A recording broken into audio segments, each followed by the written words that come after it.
পাতা দিয়ে কি করবেন? পাতা এগুলো ভাই গরু খাওয়াবো। তো বিট তো মানুষে খায় পুষ্টির জন্য, রক্তের ঘাটতি আছে, গরু কি এটা খাইলে কি রক্তের ঘাটতি পূরণ হইব? হ্যাঁ, কারণ বিটের থেকে তো এটা তৈরি হয়েছে। হ্যাঁ। আপনার বিট দেখবেন ভিতরে লাল, কিন্তু এই ডগাটা পুরোটাই লাল। এটা গরু খাইলে গরুর শরীরে রক্ত হইব, গরুর আপনার শরীরে পুষ্টি হইব। দুধ কি কমে না বাড়ে এটা খাওয়াইলে? এটা খাইলে মোটামুটি মানে দুধের নিয়ন্ত্রণে থাকে, কমেও না বাড়েও না, স্থগিত থাকে আর কি।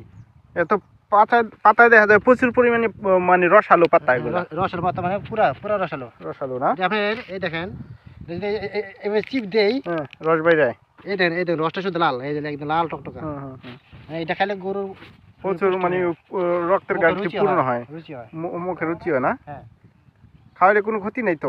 ক্ষতি তো নাই, এটাতে দেশবাসী সবাই খাওয়াইতে পারবো না? কারণ এটাতে বিষাক্ত কোনো কেমিক্যাল সবাই বলে দেন যে খাওয়াইতে পারবেন আপনারা সবাই। যার যার এলাকায় যদি থাকে আপনারা নিয়ে খাওয়াইতে পারবেন, গাছ না থাকলে এটা খাওয়াইতে পারবেন। হ্যাঁ।